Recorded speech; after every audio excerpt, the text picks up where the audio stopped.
lunch, no less. This morning has already been so full of excitement. And honestly, in some ways, I'm still buzzing. And I hope you're also getting excited for what we're about to hear. So I'm Sangeeta Watson from the AVPN Knowledge and Insights team. And it's my pleasure to invite you to INSPIR8. Over the last few days, and even in the months leading up to the conference, everyone's been asking me, what are you most excited about at this conference? What's new? And in all honesty, it's been having these most inspiring impact leaders amongst us. Each one has been moving with such courage, such conviction, and it's been such a privilege to connect with them and hear how they're bringing all of these innovative ideas that they have and business models to life, addressing the issues that bear heavy on them and on our societies. So today, it's my privilege to close the third session of our first ever INSPIR8 series, and I'm really brimming with excitement, as you can tell, to introduce, I think Sana's going first. Yeah, to introduce Sana Mustafa, the only female CEO of an international refugee rights organization. She will be followed by Priya Krishnamurthy, founder and CEO of 200 Million Artisans. So let me kind of quickly introduce Sana. She speaks from the lived experience of forced displacement and leads the organization's work on refugee rights and refugee leadership. She's also a member of the first Syrian women's political movement in the country. So with that very brief intro, and I'm sure she'll tell you a little bit more about her journey and her life, welcome, Sana. It works. Thank you all for coming here. It's so nice to see you. And I know it's busy time, so we really appreciate it. Let me start. Is that how it starts? Yeah, that's how it starts. So I'm Sana Mustafa. My personal pronouns are she and hers. I was born and raised in Syria into a very political family in an environment and culture where this cannot exist. We have been living under the same dictatorship, the Assad regime, for over 6 decades, since 1971. My own father had been a political activist since he was 13 years old, again, in a country where actually this cannot exist. When I was a kid, I remember very much my father trying always to create a sanctuary in our private space, our home, to tell us about the rights and the freedom that we should have, but we're not living with in the public space. I learned very early on to navigate how to exist in a public dictatorship in a way that protects me and my family, but also be aware of what I have been deprived from. And go back to the private space, to my sanctuary with my father and his friends and my mother and my sisters, and have all the discussions about the abuse of rights that's happening in Syria by the Assad regime and about how we deserve better. So I'm a political person by existence, by who I am. And when the revolution in Syria started, which I don't know how many people know, that there was a revolution before what the world now call a war. In 2011, Syrian people like me, my age at that time, 19 years old, 17, kids, older people, women, men, everyone, we took over the streets. We protested the Assad regime peacefully, and we demanded freedom, law, and human rights for all Syrians. From the first day, we were met with violence, torture, and detention. In actually 2011, myself and my sister were forcibly disappeared by the Assad regime for a few days, and my father was also forcibly disappeared on another occasion, same month, by the Assad regime for the mere act of protesting, peacefully protesting. My sister and I were eventually released a few days later, and my father a few months later.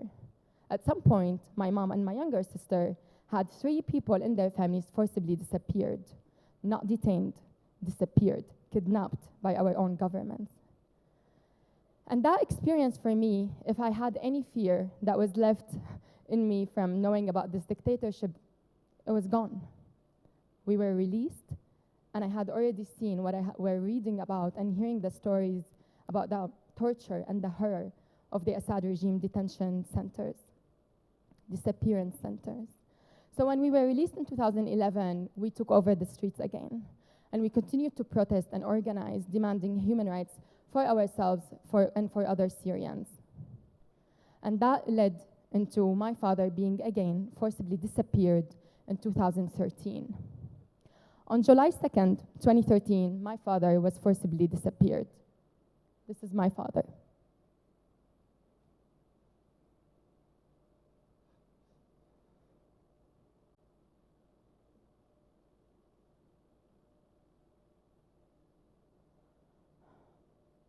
$3,642 days.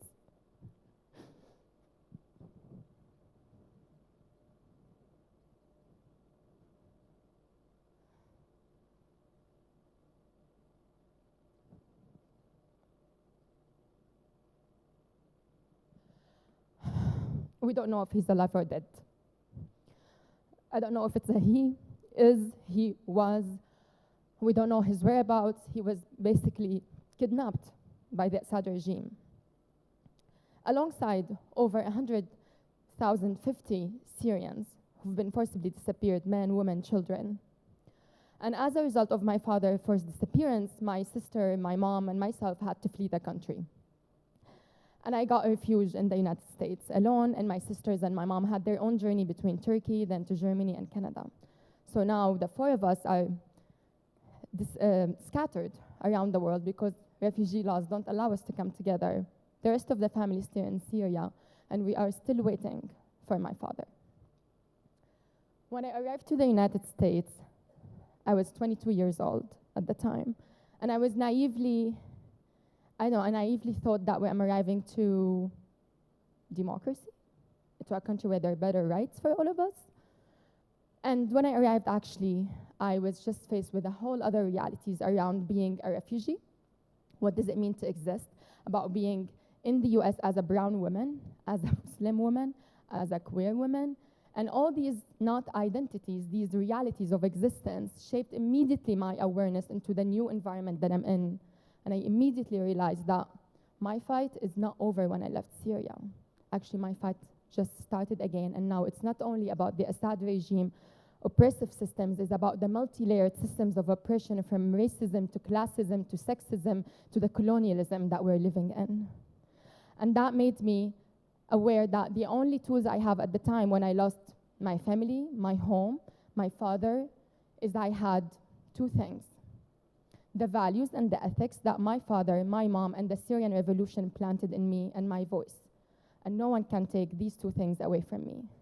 So I used what I had. I used my voice 2014 and 15 and 16 advocating for refugee rights, actually sharing who we are. In 2015, maybe many of you may be aware that there was a huge number of Syrians who fled through the Mediterranean and were trying to seek Europe. And suddenly, we were famous and well-known as Syrians and becoming refugees. And the world suddenly cared because we started reaching the white land, Europe. For the information is that there are millions of Syrians fled to Lebanon, Jordan, and Turkey before 2015 and 16. But no one cared because it's the same region, same shit. So same people, who cares? But when we started arriving to Europe, suddenly the world woke up and they're like, oh my God, let's talk about refugees. And I was like, okay, let's utilize this opportunity. And then I would be invited to places where there will be a bunch of people who they call themselves experts from the US, from Europe, never ever lived the experience of forced displacement, mainly white, and they will be talking about what does it feel like to be a refugee, telling my story, my family's story, and many other stories. And also, of course, because they're the experts, proposing solutions. It was, for me, shocking reality that I was really, did we just revolt and lost everything to be excluded again in telling our own story and to be part of our own fight? So I decided to change that. I spoke up. I worked with people alongside private and public entities, churches, schools, mosques, synagogues, everyone and every entity you can think of to reshape the narrative about who we are as refugees and how we should be centered in power and we should be part of the solution. And that work led me into interacting with an organization called Asylum Access, the organization I lead right now. So why I joined Asylum Access? We at Asylum Access, a collective of refugee and local-led organizations globally, that we work and we believe in shifting power back to forcibly displaced communities.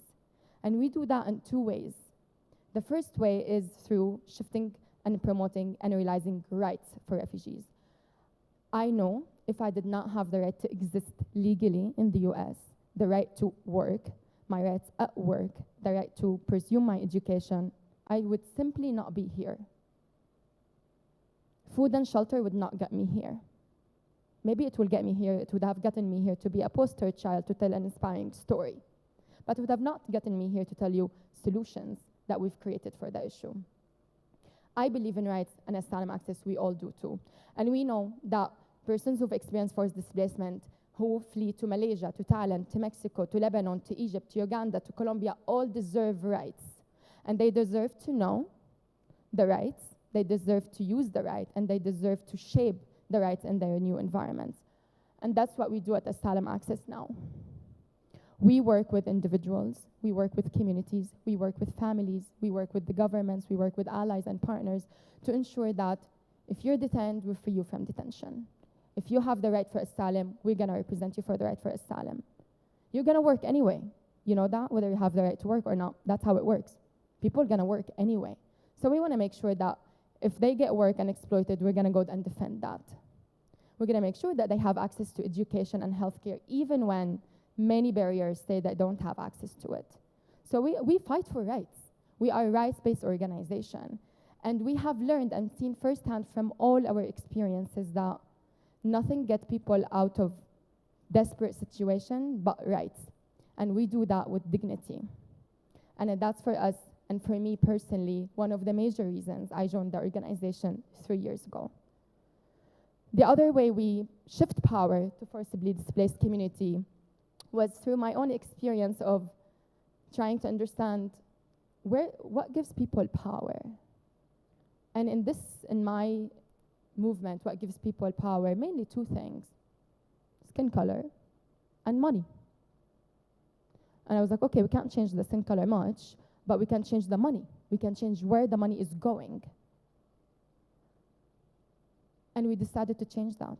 I brought together a coalition of refugee-led groups, other refugees like me, from Colombia, from Uganda, from Egypt, from Lebanon, and from Indonesia. And together, we decided to change the reality around why money is not getting to those on the ground, why money is not getting to the communities and the organizations that have the lived experience, but they don't have the resources to respond to their communities. Why the money has to go through the INGOs to get pennies to the local communities. This is unfair, unjust, and actually simply is not impactful.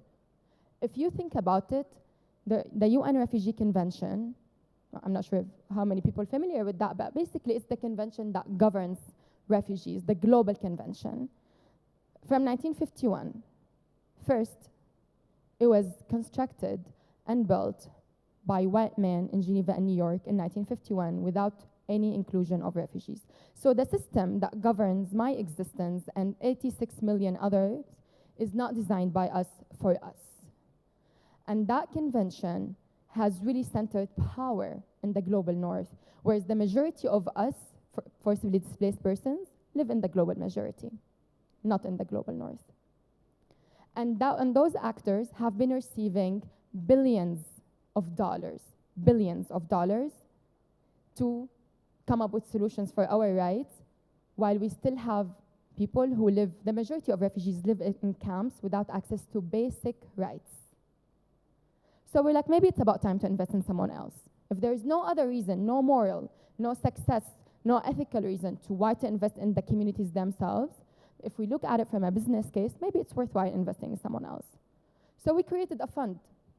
We created the first ever, and it's so sad to say that, it's the first ever global fund by refugees for refugees.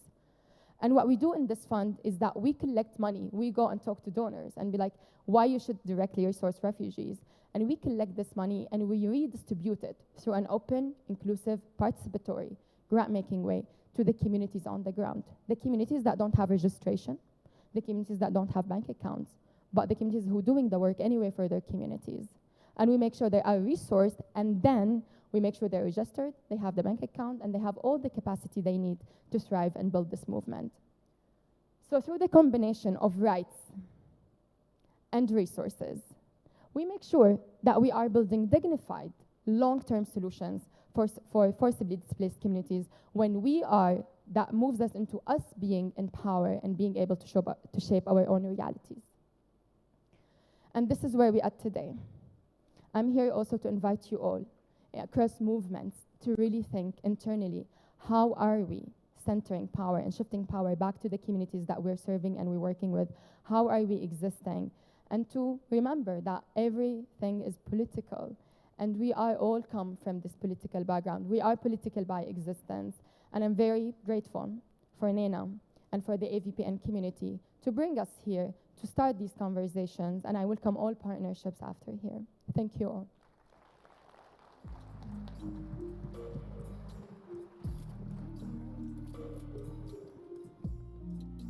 Thank you so much, Sana, for that very moving but very compelling sharing. We truly are all political individuals, and so let's remember that as we engage and interact in our own ways, shall we? Next, over the next 8 minutes, we will hear from Priya, founder and CEO of 200 Million Artisans, who has been on a mission to reimagine India's craft artisan communities, bridging gaps in data and information, networks, and business resources through innovative financing. So really excited to hear about what Priya's been working on. Let's just give her a couple of seconds. Maybe let's give her a hand of applause while she prepares and gets ready to come up. All right, Priya, over to you. It's working. Can you hear me? Hello. I mean, after Sana, honestly, I don't know what I can tell you that will change the way how you look at what we work with. But thank you, Sana. And thank you, AVPN, and everybody who's here today. I'm Priya Krishnamurthy. I'm a storyteller. I'm a filmmaker. I'm an arts manager. I'm a creative impact specialist. I work with creativity, and I'm a creative person, and I've been a creative person all my life. And one of the things about being a creative person really is that not many people understand us. So I spent the last 20 years of my life working with creative people, creative communities, and trying to understand how can we bring creativity in conversation with impact and sustainable development. I also run an organization called 200 Million Artisans. So one of the questions I get, are there really 200 million artisans? Is that a valid question? Is that going on in your head? So 200 million people is half the population of the European Union. It's much bigger than Malaysia, which I believe sits at 33 million. The honest answer is, I don't know. I don't know if there are 200 million artisans. And the reason why I don't know if there are 200 million artisans is because the first time India decided to map its own artisans was 65 years after its independence. And this is despite the fact that we have 3,000 odd, year-old, 1,000-year-old legacy working with handmade, working with creativity, culture in our country. And the first time they were mapped, when artisans were mapped in India, it came up with 7 million. But what we forget when we work with handmade, and I don't know how many people know about handmade and craft, but when you go to a family, when you go to somebody working with handmade, the first thing that you see is it's not a single person. It is the entire family that works. So even as we map data, the people without voices or the people who don't call themselves artisans are not mapped when we map data, which includes the women, which includes the children, which include the grandmothers. So they were all not mapped when the first time we mapped our artisans. So that's, and the question then arises is, why didn't we map our artisans? So here I'll ask you a question, and I'd love some responses. Creativity, craft, culture, all lovely, but do you have a real job? How many people have heard this? question before? Has anyone heard this question before? How many people have said this question before? Have you said this to your children? Have you said this to your friends? Have you said this to others in your life? I started hearing this question when I was very young. When I decided to not choose medical and engineering, as I'm supposed to do as a person from south of India, that's what we're encouraged to do, my father was very upset that I chose to study humanities. And I started hearing this question in college. Then when I went on to pursue journalism, storytelling, filmmaking, every time people would come and say, oh, that is lovely, but do you have a real job? Now imagine if every person, and I'm talking about 200 million people, who are potentially still listening to that question day in and day out, and that is just in India. And I'm not including the many other creative people who are part of, the global creative economy and the cultural economy. Chances are every designer, every creative person, every filmmaker, every musician, even artisans are still listening to that question, do you have a real job? And that's really why we don't have systems to support people like us. Anywhere in the world. We don't even have a creative economy policy in most places. And when I say creative economy or cultural economy, what does it include? It includes storytelling, it includes publishing, it includes Bollywood, Hollywood, all of those pieces. It includes craft, culture, visual arts, performing arts, culture tech, art tech, whatever. But basically it includes fashion, all these diverse segments that we all use every day. Tell me one person here who does not read a book.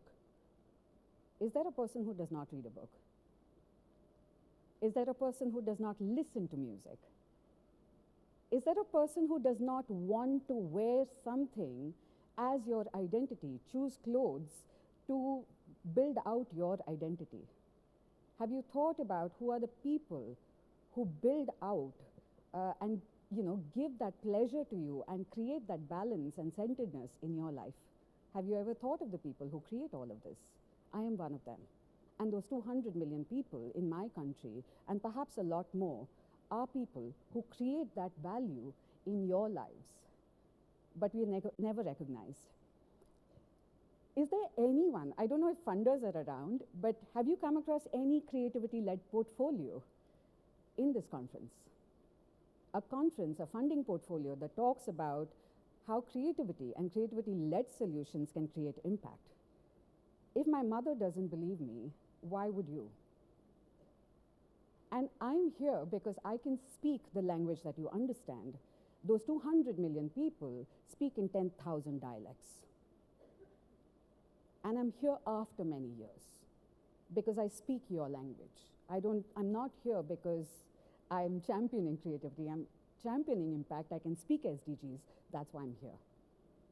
But because the communities that we work with don't have the voice or the agency, and therefore they will never be seen in forums like this, and they will never be considered impactful enough, because creativity, let's face it, it's a nice to have. It's a nice to have vitamin. It's like a vitamin, nice to have. It's not an antibiotic that you have to have. That's why you don't support us, and you don't support the creative communities across the world. But truth be told, storytellers, filmmakers, artisans, they all create impact and they create value. But we don't recognize this value. So let me come back to 200 million artisans. So that's really the reason why we don't have the numbers, even today. And nobody wants to invest in mapping those numbers. Nobody wants to, be it the government, be it any of the funders, perhaps at this forum, will not give me money to map those numbers. That's how 200 million artisans started, because when COVID hit, every piece of finance, funding, went to big cities in India for oxygen cylinders, for everything else. But very little money went to enterprises and to communities in rural India, especially these communities, because creative communities are not seen as important enough. So I still remember when 200 Million Artisans started out just as a website, honestly, to help people who wanted to support artisan communities, artisan enterprises in India, and they didn't know where to go. And it was just a website that connected different communities, different diaspora who wanted to send money to India. And I remember even now when we started talking to funders at that point saying, why don't you support the sector? Because it has women, it does create livelihoods, it is the site for responsible consumption and production. I remember each and every funder that we spoke to said, you claim the impact is there, but where is the data? Classic chicken and egg situation. Nobody wants to give money to collect the data. So that's how 200 Million Artisans really started out. It started as a COVID response initiative, but we had to become a think tank because somebody had to collect the data and somebody had to tell the stories about the communities and the enterprises that were building some amazing business models that could attack gender inclusion, attack climate action, were building business models that were inclusive in terms of their governance models as well, but nobody knew about these stories. And that was how we launched businessofhandmade.com, so please feel free to look. It's a public good website which talks about the many enterprises who support artisan communities. And when I say enterprises, the reason why we talk about enterprises right now is in the second wave of COVID, there were many enterprises that crashed. When I say enterprise, these are social, creative enterprises, these are nonprofits. They could be supporting anyone from 10 artisans to sometimes even 40,000 artisans. These are big enterprises. We are not talking, a cutesy enterprise with an old woman making baskets. We are not talking about own account enterprise in the finance jargon as we speak. These are enterprises that are built by creative people, built by passionate people, but we don't have the right support, we don't have the right resources, we don't have the right finance. So that's how the first leg of our work began. And then thanks to when Business of Handmade blew up in some form or the other, that's when we launched the second, or started work on the second research project, which is due to release next month. And here are some of the insights I'll tell you from the research. Out of the 500 enterprises that we mapped, 50% are women-led. They support a 50% or 70% workforce in India, each of these enterprises. 95% of the women are, occupy the C-suite in these enterprises. The size of these enterprises are anywhere between, supporting maybe 10 artisans, 20 artisans. We also have enterprises supporting up to 15,000 artisans. That's the range of enterprises that took the survey. And the thing is, we still are fighting to make the business case for these enterprises to exist. So to give you an example of what some of these enterprises look like, Mansi, I'm changing the name, but Mansi is a person like you and me. She worked in the corporate world, got burnt out, realized that her life has no meaning, and decided to set up a handmade enterprise. Now, she also worked with finance, and she was a techie. So the first thing she did during COVID was to set up what is India's first ever culture tech platform. Which meant is bringing a whole bunch of folk artisans together, and instead of just getting them to make products, she gave them a platform to actually start teaching their skill and passing on their skill through workshops and live discussions and sessions. And guess what? During COVID, everybody wanted to pay. So it's actually a great business model where the artisans would have otherwise just created bags of folk art, which nobody wants to buy during COVID.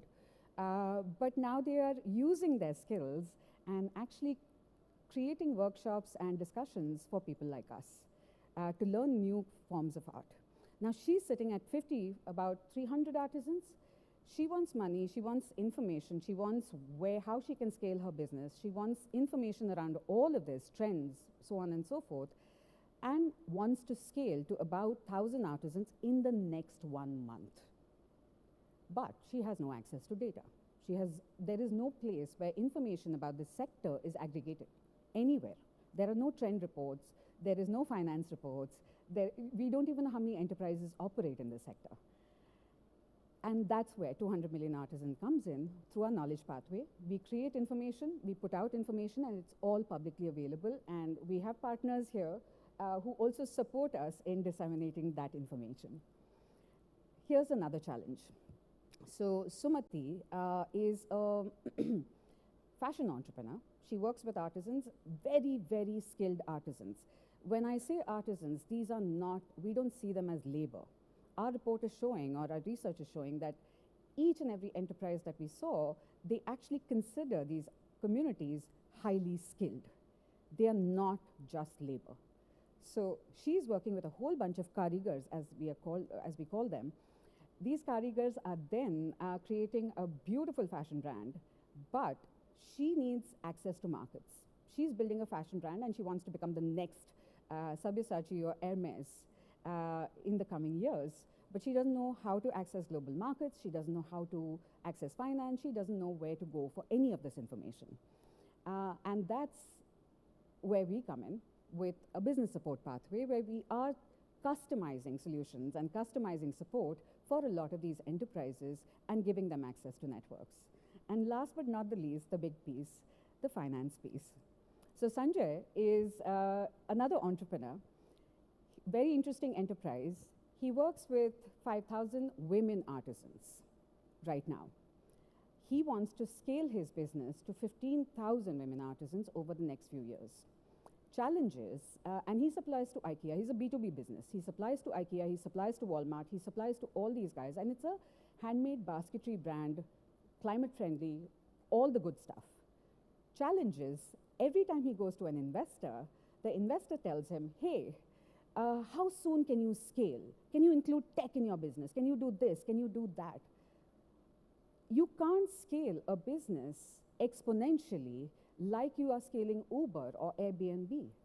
These are businesses that cannot be scaled, overnight. And that is what every investor out there wants. And that is not possible with enterprises that we work with, because one, if you're running an all-women enterprise, that comes with its own unique challenges. But also, if you're running an enterprise that works with something analog as handmade, it takes time. And if you have to drive impact, it will take time. So we need patient investors, we need catalytic investors, but they don't exist. And there are no portfolios that any of us can fit into, because we are either plugged into livelihoods, we are either plugged into gender, or we are plugged into circularity. There is no clear pathway for enterprises, for creative enterprises like us, who want support from a design perspective or from a sustainable production perspective. We need market access of networks. We need access to networks and market access. We don't have that. That's really where the challenge is. So broadly, 200 million artisans today supports social and creative enterprises across India to become inclusive powerhouses of green production, because we believe that is where the opportunity lies. And I'll tell you why. IKEA is in India, setting up shop everywhere. Walmart is in India. Pottery Barn is in India. Patagonia is, by the way, creating khadi. How many people knew that? And I don't know. I mean, this is only relevant, I guess, to those who know what khadi is. But Patagonia is in India producing khadi for their 50th year. All the big conglomerates are in India right now, and the demand is growing. We don't have the supply. We don't have enough artisans. We don't have enough people who can create those kind of products that the big conglomerates want. We don't even have enough products. We don't have enough infrastructure, be it digital, be it education, be it social protections, be it finance. None of this exists for a sector that is not even recognized as a sector in India, which is the shame. So that's what we are battling with, making the case for this entire landscape, the communities, the creative producers, to be recognized as a sector in the first place. And let me tell you this, and let me ask you this question. You guys don't participate. Did you know the reason, we're all familiar with Apple, the phone, the brand? Okay. We are familiar with Pixar movies. why do you think Steve Jobs was ahead of his time and Apple is an aspirational product? Most of us don't even know why we're paying so much for Apple, right? But the reason why Steve Jobs was able to build Apple and Pixar is because he brought people like us early on in the game. His team was fully all creatives. They were not techies, by the way. They were creative people who built Apple and Pixar. And that's what we are asking for. We are asking to be brought into the conversation because we are very creative. We listen to great music. We read great books. We're great travel buddies. And I've seen creative people to be some of the most compassionate people under the sun. So if we are serious about building regenerative economies, then we need to expand our pool of people that we work with. And that is why we are here. I'm saying 200 million artisans is a starting point. Is a starting point to bring people like us into the conversation, because these are also marginalized communities, youth, people from a lot of women.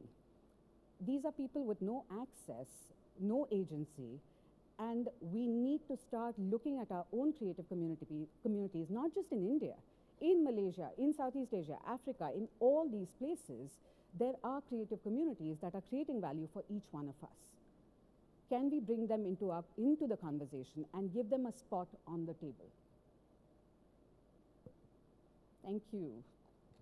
And thank you to ABPN to at least bring this conversation up about creativity and culture and its role and impact. Yes, we would love to talk to anyone who is willing to work with us. Thank you, everyone.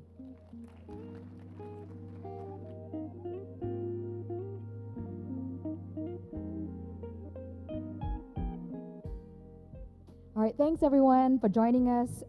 Let's give another round of applause for Sana and Priya for sharing of their lives and presenting both the challenge and the opportunity with such authenticity and strength.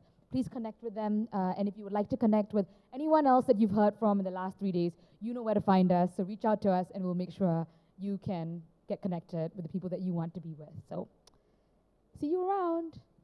Thank you.